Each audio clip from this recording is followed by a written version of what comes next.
How does the tree of life contribute to the creativity process? That's the question for today. Hello, I'm Thomas, and welcome to my channel. I create and distribute educational products, books, audiobooks, videos, articles, courses, and other materials. I specialize in tree of life, which is this thing here. You may also know it as Kabbalah. It's the same diagram, but a different interpretation. Tree of Life is, theoretically, it's the ancient Egyptian version of the Kabbalah, which is an ancient Hebrew thing. Shrouded in mystery. We have no idea where it came from. But the tree of life is a very useful thing. Here you can see it has 10 different spheres: 10, 9, 8, 7, 6, 5, 4. Then this is the abyss. And then 3, 2, 1, and 0. So 12 separate components. Those are really our faculties of consciousness. It's one way to think about them. There are other ways to think about them too. But Tree of Life, the way I look at it is 12 different categories, which are our faculties of consciousness. And then I've adapted the Tree of Life to, I guess you would call it, another dimension, to get 144 different fractal faculties, or categories that are phases or stages of life, history, cosmology, spirituality. So that is what I call the MASSTree. If you would like to get a copy of my free guide to the MASSTree, like an annotated version of the long version of the MASSTree, just click the link below and I'll send you out a free copy. It helps, you can pretty much use it to keep score as you watch all the videos that I'm going to be doing here in the near future. Also, if you want just a quick update on the basics of the Tree of Life, just check out my video called Tree of Life, an Introduction. It's about 10 minutes, and get you up to speed enough to be able to follow all this, which you probably be able to follow anyway. I'm putting together a series of short videos on the tree to demonstrate its power, what it can do, and how it can help you.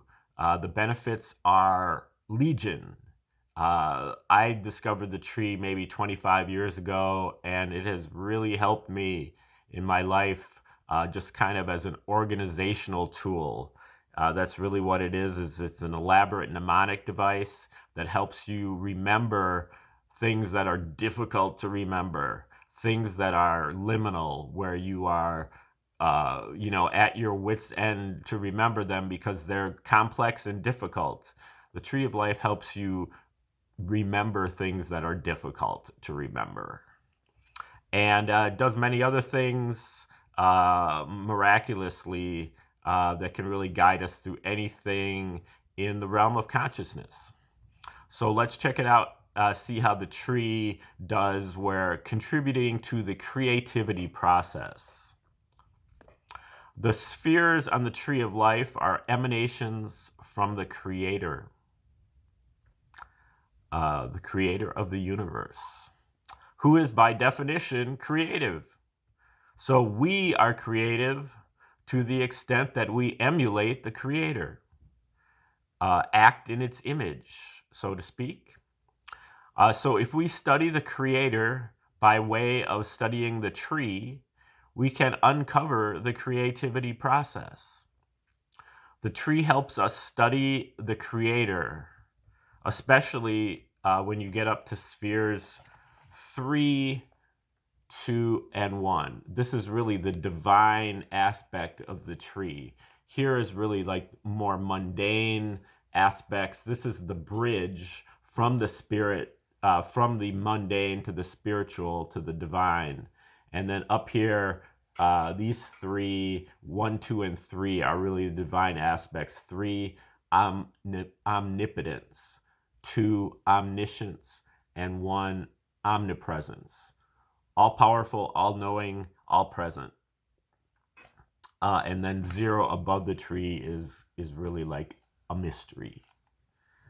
That's the element of the universe that the creator reserves to itself, so that we only have indirect knowledge of the 0. So we get the spark of creativity here at the 7th sphere.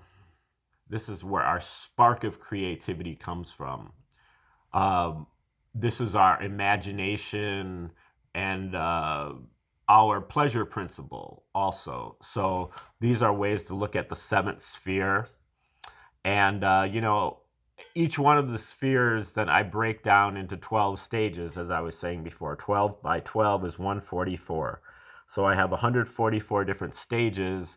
And so the stages that are in the 7th sphere include number 37, which is called and then we all got fat, is what it's called. And where we find, our joys, the things that give us joy. We also have stage number 38, which is called ritual pleasure, which enables us to cultivate our joys, not just to kind of throw them out the window, but to use them in ways that will benefit us in the future. Because creative ideas can be easily lost or forgotten unless we ritualize our creativity process, or at least practice our creativity process to harness the sparks. As Einstein, I don't get too much into Einstein, but he said, genius is 1% inspiration and 99% perspiration. And the 7th sphere is really the 1% inspiration.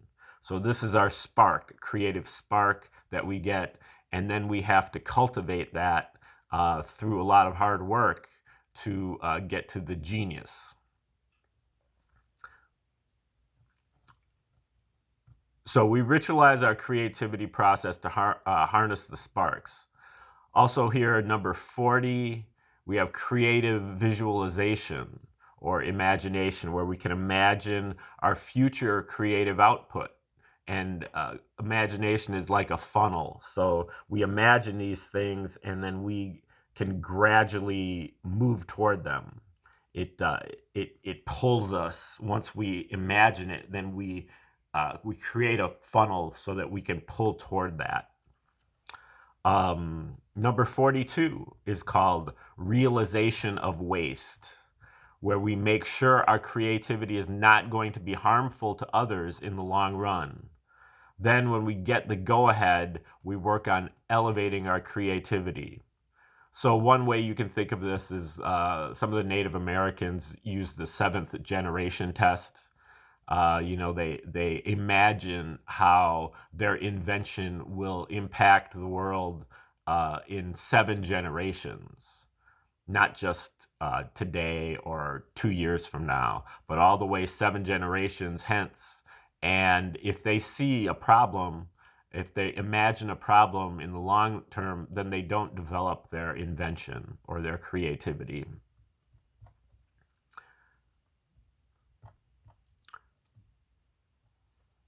If we do not know the tree, then we are vulnerable to having our creativity used against us by the powers that be.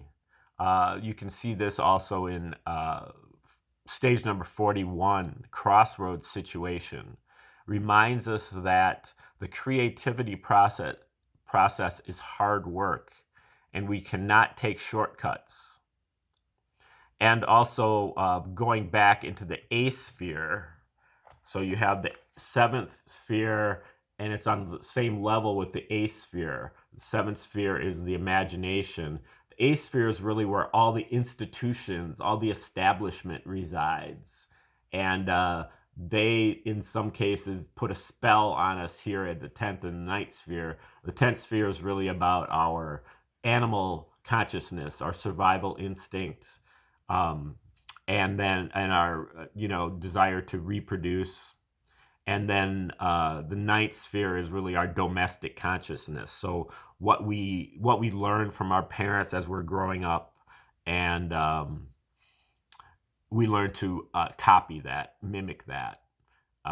And then at the 8th sphere, this is really our public consciousness. So what are the standard mores, the consensus worldview, the paradigms. And here at 7, we break away from the 8th sphere to move to 7, and we imagine a better world than what's going on here. Whatever is going on here has various weaknesses, and we imagine something better, and we try to express that here. So at stage number 30, that's called Whose Bad Night Was It? So it's where these people here are kind of critiquing or ridiculing these people over here, attempting to bring them back over here. Say, okay, you're right. I can't take it anymore. I'm going back to the, this establishment. Really, you're pretty much even going back to here. But so that's number 30, Whose Bad Night Was It? Where we must withstand intense criticism from those who do not know what they say. So the tree is both an offensive and defensive weapon in the creativity process. Creativity products are original, bringing novelty to the world, inventing something useful that did not exist before. A contribution, hopefully. These are things to keep in mind when constructing a creativity process. As we move to the higher spheres, we learn how to maximize our creative output and tailor it to the needs of humanity. The tree is useful to us all along the way. And then when we do get our creativity, our spark of creativity, and we refine it, then as we move up the tree to the 6th, 5th, and 4th sphere, that's when we use the perspiration and the hard work to develop what we've come up with. So I hope you can see how the Tree of Life can be helpful and how it can benefit you and to accentuate your creativity process. If if you are an artist or an inventor, or if you would like to be one of those things, the Tree of Life is very useful for mapping out your path, your pathways.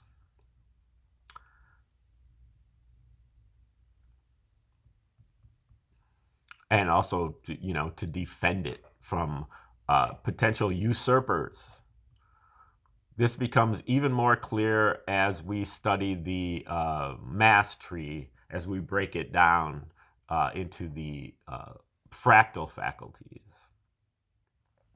So again, please send me an email by clicking the link below if you would like me to send you a free guide to our 144 stages, 144 fractal faculties or stages of life, spirituality, history, and cosmology annotated. This works as a good scorecard for you to keep track at home as you watch my videos as they come down the pipe. And thanks for watching. Please like, share, subscribe, and donate if you'd like. And we will catch you on the next video. Thank you.